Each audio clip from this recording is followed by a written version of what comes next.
girls with disabilities take up technology, coding, robotics in a way that I never imagined. Having also suffered in a system where teaching of mathematics and sciences was a bit terrifying, I can say that I am so happy with what is happening to the girls right now and their response towards STEM career uptake.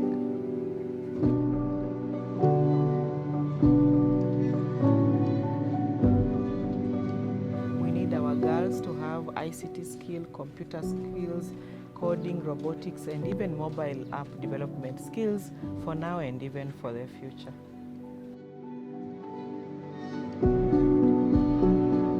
Part of what we've been able to provide so far, we've been able to provide laptops, smart TVs, makey kits, Lego kits and such, just for these schools to be able to uptake STEM and whatever we've been teaching in STEM.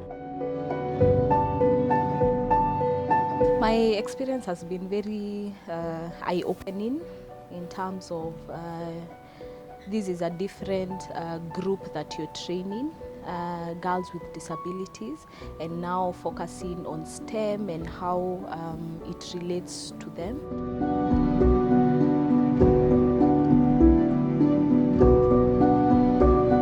Visually impaired students has been my greatest challenge, and it's not because of them exactly, not because of the students, but for me as a teacher, like how there are some materials that I need for me to make sure that the class is successful and the students are understanding.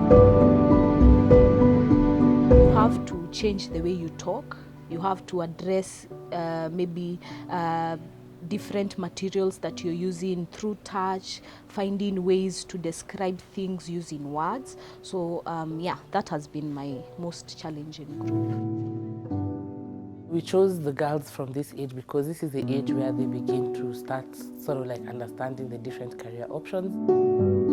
When you learn it from this age, the kids are able to draw comparisons. If I can do this with a robot, is it relevant when I'm learning physics?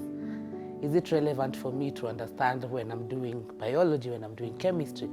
So we are sparking that interest in these subjects with the hope that it will then get girls to want to do these careers at a higher level of learning. So that's why we chose to pick them at this age.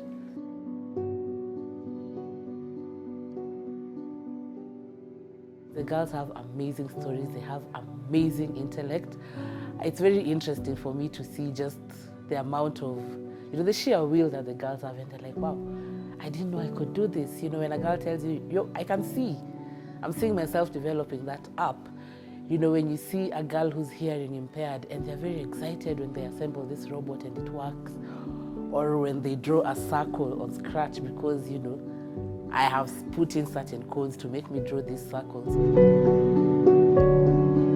Our girls, they love the languages parts, but when it comes to science, most things are real, like physics, biology, and teaching them it's not like teaching the boys.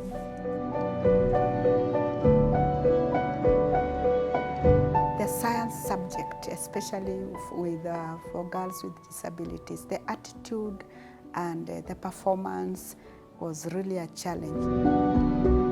Because initially they were feeling like others can run and I cannot run. When this group came up to start speaking out that it is possible, they have brightened up, because a program that shows that they are loved by the fact that they are felt recognized and they are feeling they belong. In my own perception, disability is not inability. It's just being able, but differently. Ibuka in the STEM will help these girls have a better future, and it will also empower other girls. It will give them the esteem and the courage to know that disability is not inability, and whatever they believe, they shall perceive. Give the girl an opportunity to learn, understand, they excel and they do very well. They don't disappoint. So the notion that we had some time back that only normal girls in quote are the ones who should be taken to school is no longer there. I have had the opportunity of visiting some of these schools and speaking to some of the students.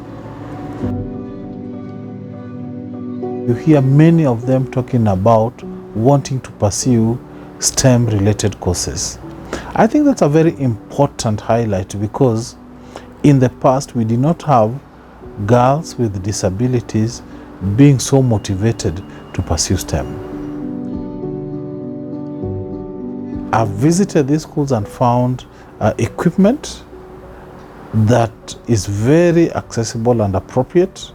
But most important for me is that awareness, that sensitization, that indeed these girls are also able, if given the chance and given the right environment and the equipment, to enable them pursue STEM.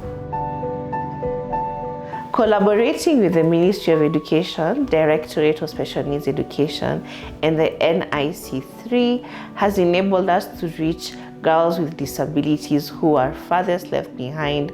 We've been able to reach arid and semi-arid areas in Kenya.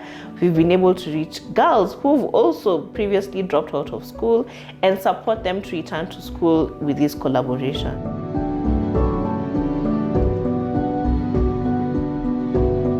We believe that these girls can be the next engineers, innovators, problem solvers, working towards solving issues that they themselves experience without having others innovate for them. I believe that girls with disabilities can actually study STEM subjects and excel.